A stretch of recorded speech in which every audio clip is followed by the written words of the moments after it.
دو سوکلوں کے تقوی اور خوف خدا کا عجیب واقعہ۔ ایک تاجر کی بیوی تھی۔ اللہ تعالیٰ نے اس کو نیک بھی بنایا تھا اور اس نے جمال بھی دیا تھا۔ اس کا خاوند سفر کے لیے کسی دوسرے شہر جاتا ہے، وہاں اسے رہنا پڑ جاتا ہے۔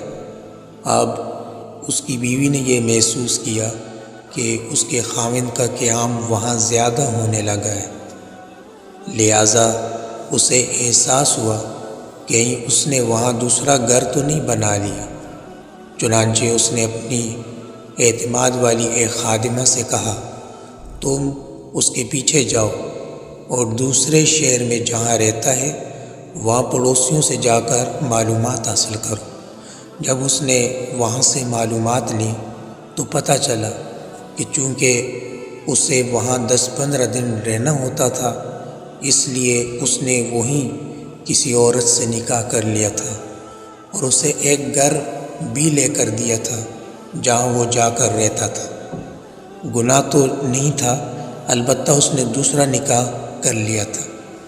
جب اس عورت کو کنفرم ہو گیا تو اس نے سوچا، میرے خاوند نے نکاح تو کر لیا ہے، اگر جھگڑا کروں گی تو خاوند کو خواہ مخواہ میرے سامنے شرمندگی ہوگی، یا یہ بھی ہو سکتا ہے کہ میرا خاوند کھلم کھلا کہہ دے، میں ادھر بھی وقت دوں گا اور ادھر بھی دوں گا، تو مجھے ایسا کرنے کی کیا ضرورت؟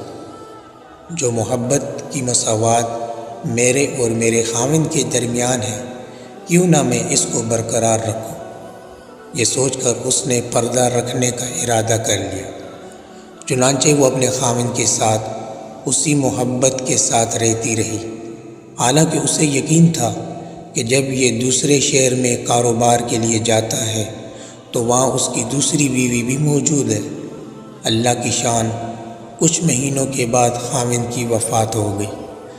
جب خاوند کی وفات ہوئی تو اس کا جتنا سرمایہ تھا، جتنا مال و دولت تھا، وہ سارے کا سارا اسی بیوی کے پاس تھا۔ جب اس کی تدفین کا مرحلہ مکمل ہوا اور اس کی وراثت کی تقسیم کا وقت آیا تو اس بیوی نے اپنا حصہ بھی الگ کیا اور دوسری بیوی کا حصہ بھی الگ کر دیا، اور اسی عورت کو جس نے اس کو بتایا تھا کہ اس کا دوسرا نکاح بھی ہے، اس کو بڑی رازداری سے کہا کہ کسی کو پتہ بھی نہ چلے اور کوئی میرے خاوند کی بات بھی نہ کرے، لیکن اس کی وراثت میں سے اس بیوی کا شرعی حق ہے۔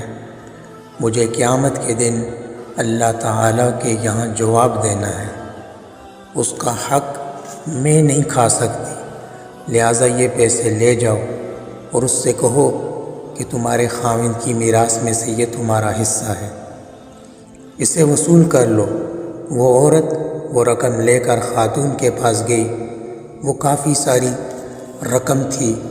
اس نے جا کر اس سے بات کی کہ اس کے خاوند کی وفات ہو گئی ہے اور اس کی بیوی نے اس کی وراثت میں سے تمہارا حصہ نکالا ہے، کیونکہ تم بھی آخر اس کی بیوی ہو۔ وہ اگر تمہارا حق کھائے گی تو وہ قیامت کے دن اللہ کو جواب نہیں دے سکے گی۔ لوگوں کو تو پتہ نہیں، مگر اللہ تعالیٰ کو تو پتہ ہے، لہٰذا تم یہ اپنا حصہ وصول کر لو۔ اس عورت نے وہ رقم پکڑ کر کہا، اللہ تعالیٰ اس کا بھلا کرے، وہ کتنی نیک عورت ہے، وہ کتنی اچھی عورت ہے جس نے میرا خیال رکھا۔ پھر اس نے کہا، تم یہ مال میری طرف سے لے جا کر اسی عورت کو واپس کر دو، اس لیے کہ اس خاوند نے مرنے سے 1 ہفتہ پہلے مجھے طلاق دے دی تھی، اور اس طلاق کا پتہ یا مجھے ہے یا میرے اللہ کو ہے، لہٰذا اس وراثت میں سے میرا کوئی حصہ نہیں بنتا، یہ اسی کا حصہ ہے، لہٰذا اسے واپس کر دو۔ آج ہمارے معاشرے میں اگر ایسا واقعہ ہو جائے تو کیا کوئی سوچ سکتا ہے کوئی عورت آج کے معاشرے کی اثار و قربانی کا ایسا جذبہ رکھتی ہوگی؟ دنیا کو تو معلوم نہیں تھا کہ حقیقت کیا ہے، لیکن جب دل میں خوف خدا ہوتا ہے تو پھر لوگ ایک دوسرے کے حقوق کی اتنی ہی رعایت رکھتے ہیں۔ اللہ تعالی ہمیں ان باتوں پر عمل کرنے کی توفیق عطا فرمائے، آمین یا رب العالمین۔